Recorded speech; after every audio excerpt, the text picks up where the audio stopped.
Some people might recall some momentary buzz caused a couple years ago by a particularly odd Morrowind mod. The file name was Jvk1166z.esp.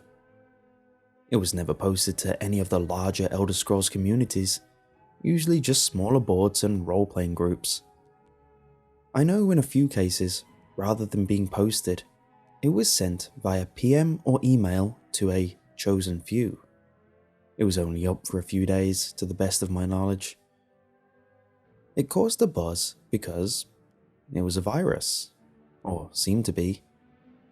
If you tried to load the game with the mod active, it would hang at the initial loading screen for a full hour and then crash to the desktop. If you let it get that far, your install of Morrowind, along with any save files you had, would become completely corrupt. Nobody could figure out what the mod was trying to do, since it couldn't be opened in the construction set. Eventually, warnings were distributed not to use it if you found it, and things died down. About a year later, in a mod board I used to frequent, someone popped up with a mod again. He said he was PM'd by a lurker who deleted his account immediately after sending. He also said that the person advised him to try playing the mod through DOSBox. For some reason, this worked. Sort of. The game was a bit laggy, and you couldn't get into options, load game, the console, or really anything else, other than the game itself. The quick save and quick load hot buttons worked, but that was it. And the quick save file seemed to be just part of the game file, so you couldn't get at it anymore. Some speculated that the changed game used an older graphics renderer, making DOSBox necessary, but it didn't look any different. This part I can speak about from personal experience.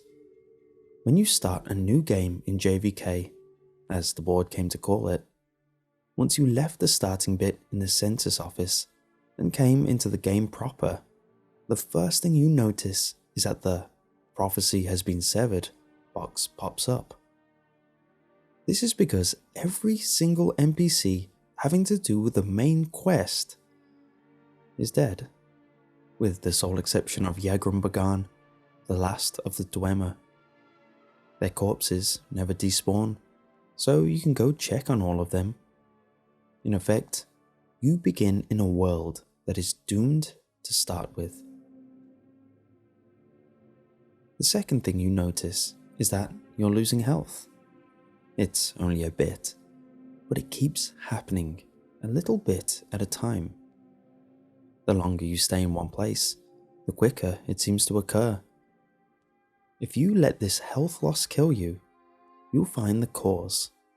A figure we came to call the Assassin, because he seems to wear a retextured version of the Dark Brotherhood armor from Tribunal, even though the expansions don't work in JVK.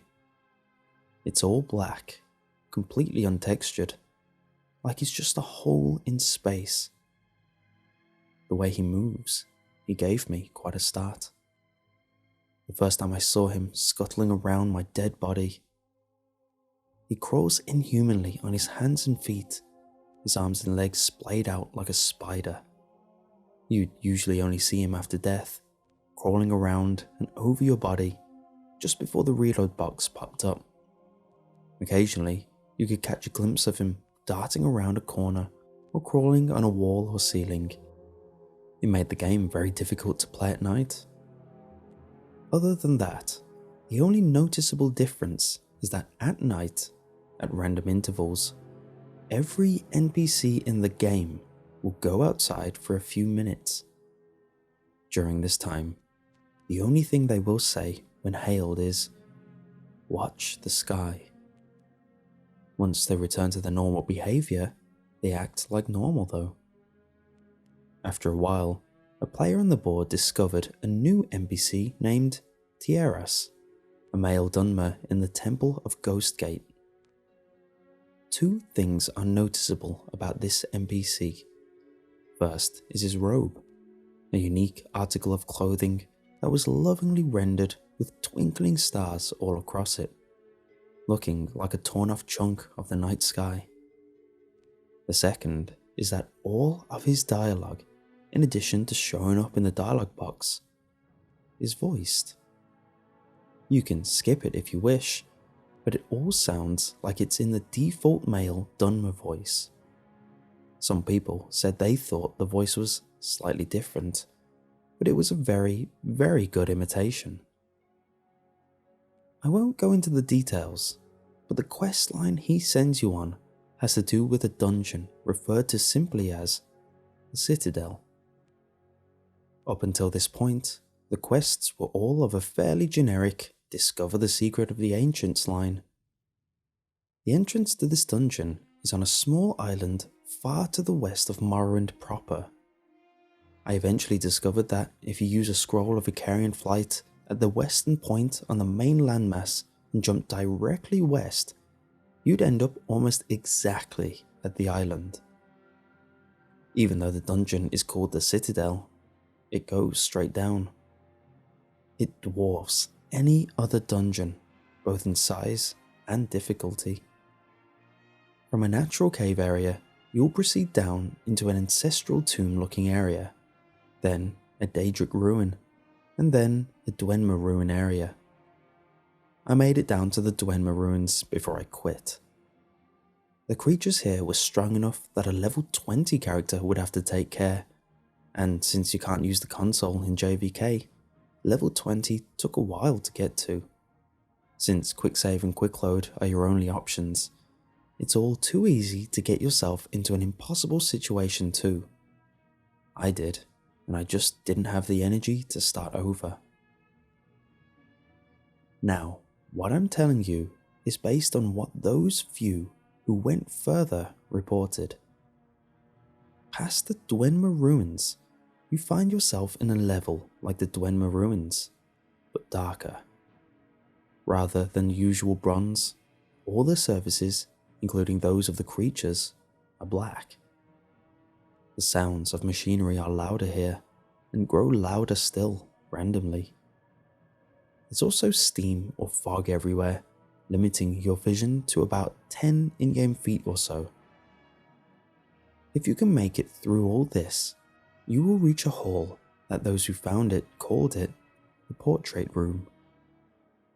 Like the fire and torches or other effects from early 3D games, this game has picture frames that always face directly at you, no matter how you look at them. The images in the frames were always randomly chosen images from your My Pictures folder. On the board, the ones who got there had some fun posting screenshots of the portrait room with various pictures in the frames, usually porn of course. At the end of the hall was a locked door. After admitting defeat and returning to Tierras, everyone just found him saying, "Watch the sky," in his gravelly voice. What's more, nobody else in the game would say anything.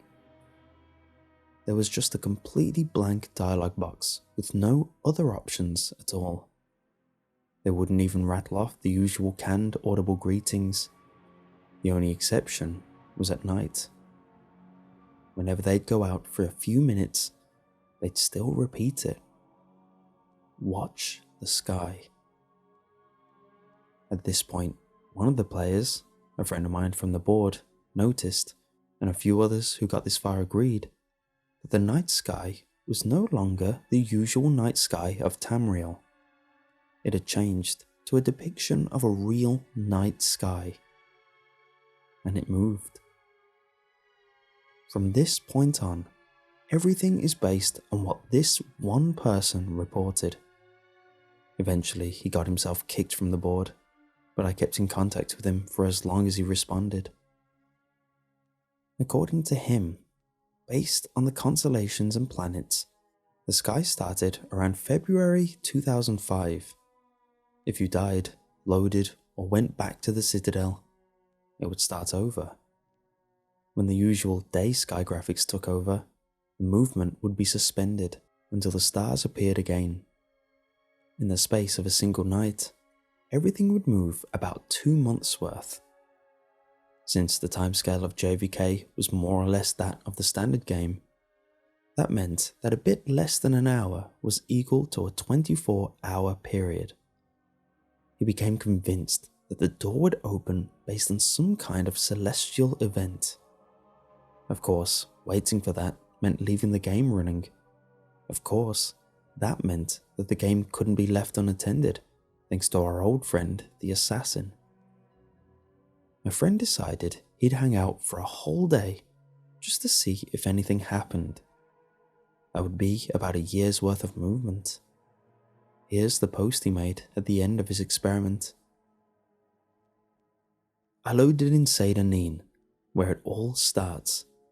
It wasn't too bad, just had to check in now and then to move around and heal to make sure I wasn't dying. But check this out. 24 hours exactly in, and the assassin learned a new trick. He screams. I was reading, and all of a sudden, this crazy loud shriek just makes me crap myself. It's like something out of a horror movie. I look up, and there he is, just crouched down right in front of me. Of course, the second I moved my character, he ran off. When I went back down to the portrait room, the door was still locked. Damn it, damn it, damn it. A bit later, he came to the decision that he needed to wait 3 days. 3 years. The PM advising us to try DOSBox showed up in February of 2008 was his reasoning anyway. After the first shriek, the assassin stops hitting you out of nowhere.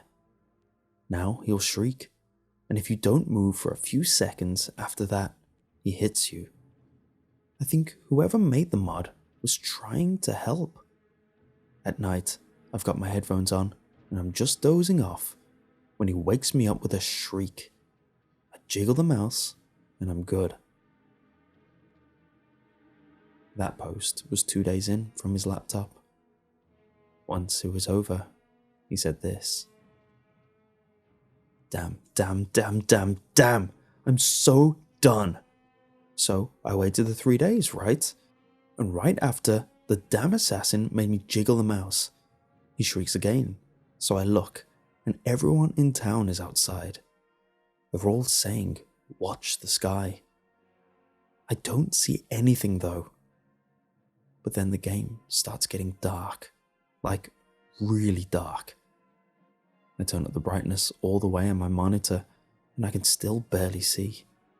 I can see other people in the game, little figures running around in the distance, just running back and forth. If I tried to get close, they run off. Now, I was trying to sleep, so the lights are off. And this is kind of creepy. I don't want to get up to turn on the lights because I don't want to miss anything. But nothing bloody happens. Eventually, I go back to the Citadel. It's still dark, and I gotta swim. And the whole time, I can see all these guys swimming all around me, just barely there. I make it to the Citadel, and it's normal light inside, and I get worried. Sure enough, the portrait door is still bloody closed. I go outside, and it's all starting over. So that's it. I'm going to bed, and I'm done. The end. After that, 2 things happened. First, another of the people who got to the portrait room claimed that the assassin was showing up in his regular Morrowind game. Quick explanation, if you reinstalled Morrowind to a different folder, you could have a normal Morrowind installed along with JVK. He chalked it up to an overactive imagination at first, but he reported a couple of really big scares with a dark figure crawling right at him, or seeing it waiting for him just around a corner before scuttling off.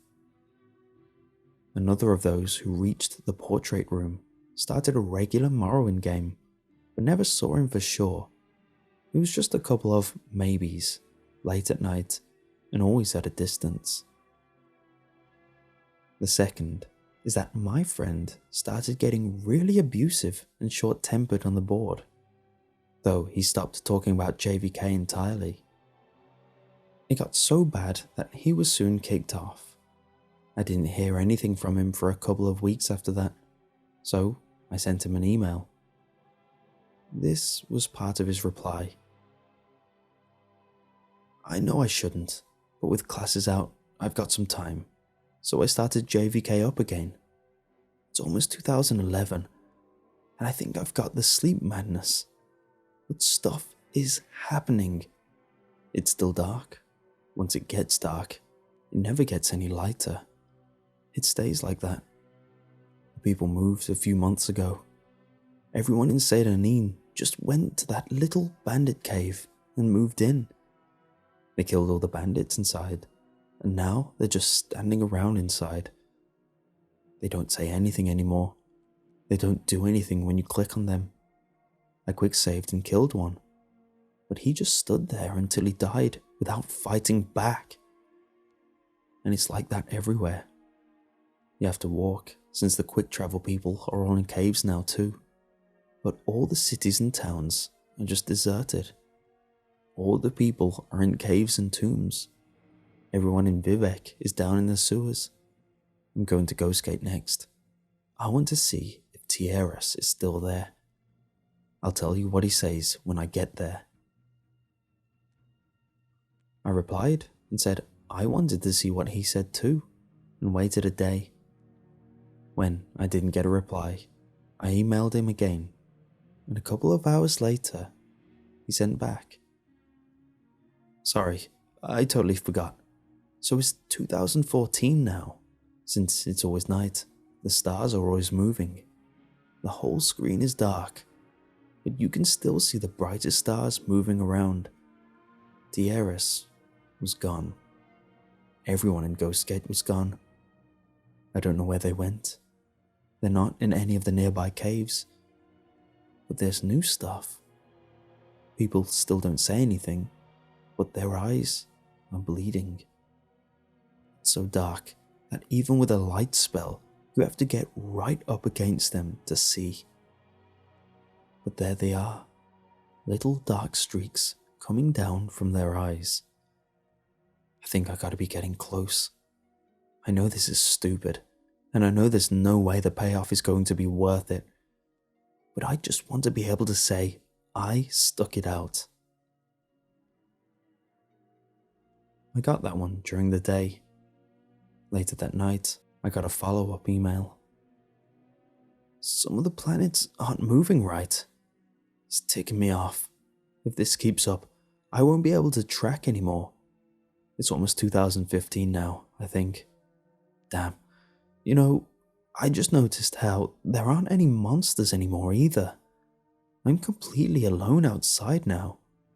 The main quest people's bodies are still lying around though. I went to check on them. I don't need the headphones anymore. I just leave them off. When he shrieks, it's like he's screaming right into my ear. I think I even kind of anticipate it. He's around a lot more now, a lot closer. He's different from the other people who started showing up, remember? They keep running around, just where I can barely see them. I have to admit, it's kind of creepy at night. Sometimes, when I go to the bathroom or whatever, I swear I can see something out of the corner of my eye. I'm keeping all the lights on now. I sent him a letter, jokingly telling him to get some real sleep, and left it at that. 2 mornings later, I found this in my email. It was the last thing I got from him. After this, he stopped responding completely. I just got up from a messed up dream, I think. The assassin shrieked at me, and when I opened my eyes, he was right there, crouched over me. His arms and legs were longer, more like a spider's. I tried to push him away, but when I touched him, my hands just went inside, and I couldn't get them loose again. like he was made of tar or something. Then I woke up, I thought. He was gone. But when I looked at the monitor, I wasn't where I was before. I was in the Corpusarium with Yagrum. For once, the light was okay, and I could see him all bloated on those mechanical spider legs. I sat down at the computer, and he started talking to me. Not in a box, but really talking to me, in Dietra's voice. He knew things about me. He told me things that I never told anyone. Some things I totally forgot about. He told me that almost nobody had made it this far, and that the door would open up soon. I just had to hang on a little while longer. He said I'd know when it was time. He said I might be the first one to see what was inside. And then I woke up for real, but I was at the computer. I still wasn't where I was before. I'm swimming out to the Citadel island, and I can hear this tapping. It's at my window. It's over on the left. So I'm sending you this because I left my laptop by my bed to the right. Just a little tap, tap, tap, like he's knocking his finger against the glass. I might still be dreaming now. So, I guess that's the end of the story. I know there's a few other stories floating around about the mod, but this is the only one I know as true as far as it goes. I deleted my JVK copy of the game pretty much right after I gave up, but I'd like to get the mod again. If anyone still has a copy of the file, I'd like to see some of this for myself.